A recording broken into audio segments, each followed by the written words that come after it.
o assunto aqui é Design Thinking, certo? Design Thinking não é uma coisa nova, né? Não é um negócio que já tem aí 10 anos, já tem uma geração praticamente. E a forma como muitas empresas, muitas startups, né, estão criando produtos, serviços, né, pensando em experiência de usuário, né? E sempre buscando o foco de quem usa. Tá? O Design Thinking também é baseado em empatia, colaboração, é focado em prototipação e muita interação. Tá? O Design Thinking, então, ele é muito utilizado desde empresas como startups até grandes corporações. E é a forma, né, que está se encontrando de gerar novas ideias e gerar isso com muita energia. Tá? E na IBM, a gente pergunta, e se a gente saísse, né, de um contexto de 5 ou 10 pessoas num time e fosse para um contexto de 10, de 100, 200, 300 pessoas, né, que estão globalmente distribuídas, trabalhando de forma remota, em diversos fusos horários, diversos países, né? Como é que a gente, se a gente pensar o Design Thinking para isso, né? E ainda, considerando não aquele projeto que você acabou de começar, aquele projeto novo e tal, aquela, né, fresh mind, mas trabalhar em projetos que são legados, projetos que têm requisitos de negócio complexos e requisitos técnicos complexos. Né? Então a gente faz essa pergunta em C, né? E C, como seria esse Design Thinking? Né? E ainda, né, no ambiente moderno, né, de Continuous Delivery, né, que é a entrega contínua. Então a gente faz essa pergunta. E são perguntas que a gente tem realmente feito no IBM Design, né, que é a torre, é o time que começou com design na IBM. E a IBM, né, ela é reconhecidamente, né, uma empresa que está 100 anos no mercado, praticamente, mais de 100 anos, tem uma história de 100 anos, e está presente em 170 países, 350 mil colaboradores, né, e literalmente tem milhares de produtos, milhares de ofertas de produtos e serviços. Tá? Então, assim, definitivamente, a IBM não é uma startup. Tá? Ela realmente não é uma startup. Só que essa pegada, né, de estar se reinventando,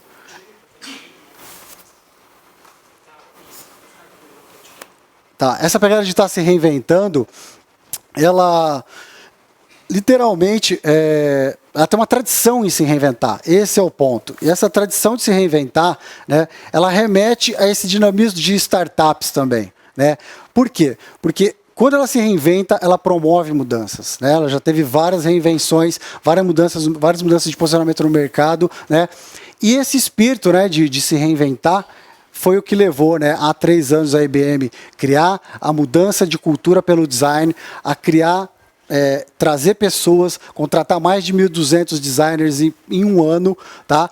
E criar, em janeiro desse ano, o IBM Design Thinking, tá? Que é literalmente trazer, né, não reinventar o Design Thinking, mas trazer o Design Thinking, né, trazer resultados centrados no usuário, né, trabalhados de uma forma veloz e que tenha escala, né, para um contexto, né, moderno de continuous delivery, de entrega contínua. Então, esse IBM Design Thinking, né, ele está acessível nesse endereço, ele é aberto, vocês podem usar, utilizar, reler, copiar e se inspirar nele, principalmente. Tá? E como que eu, né, uso esse Design Thinking, ou você pode usar esse Design Thinking aí, praticar literalmente? Né? Ele começa com 3 princípios. Né?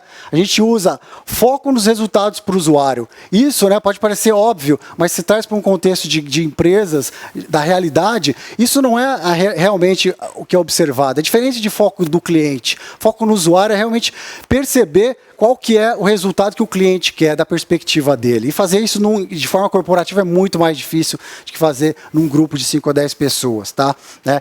Ter time multidisciplinar, a gente por natureza tem isso, só que trazer isso, sair do processo de cascata, trabalhar junto, trabalhar totalmente conectado para olhar aquele foco nos resultados para o usuário, é um negócio difícil. E isso demanda, né, como princípio, que a gente seja capaz de se reinventar o tempo todo. Quer dizer, é mudança contínua. A gente olha, a mudança é a regra. Então, essa mudança contínua é o quê? Iterar, iterar, iterar. E essa iteração, né, no processo de Design Thinking da IBM, é literalmente considerar que em Continuous Delivery tudo é protótipo. né? Sempre é protótipo. Você não tem aquela release final. É sempre protótipo, sempre está mudando. Então você tem que entregar e mudar e modificar, tá? E uma coisa que é conceitual em termos central, que é central, que a gente percebe, que é um movimento constante, tá? É o que dá a direção no processo, tá? É a direção porque uma coisa que a gente aprendeu nesses 3 anos de IBM Design é que o processo de movimento, ele justamente depende, né, ele faz com que aquele movimento, aquela estagnação que corrói, né, que corrói a inovação, que corrói a entrega de grandes resultados, né, o movimento ele para com isso, ele tira essa estagnação, essa procrastinação, né, e isso, essa ideia de movimento e de evitar a estagnação, ela leva a gente para uma metáfora diferente do que vocês veem por aí do processo de design thinking. Para a gente hoje, a gente se orienta num loop infinito, né, que reflete esse movimento, que qualquer momento, de onde você entrar aqui, você vai ou observar, ou refletir e fazer, ou você vai fazer, começar com um protótipo, vai refletir e vai observar. Não importa a ordem. Isso, essa simplicidade, né, essa facilidade, ela pode ser usada para um sprint ou para um fluxo, um loop de 10 minutos ou um loop de 10 semanas, alguma coisa desse tipo. E não importa aí a complexidade do time, né? Se ele seguir isso, não importa a ordem, ele consegue chegar e ter a chance de entregar melhores resultados, tá? E esse loop, o que é bonito é que ele é escalável, é infinitamente escalável, tá? E um projeto pode escalar muito fácil de 10, como eu disse, de 10 minutos, para um projeto de 10 semanas, isso vai depender. E essa simplicidade, né, dessa mensagem de observar, refletir e fazer, facilita muito dos processos anteriores que a gente tinha utilizado, baseado no que a gente vê no mercado. Então essa mensagem faz com que os times tenham uma adaptação fluida das coisas aí. Tá?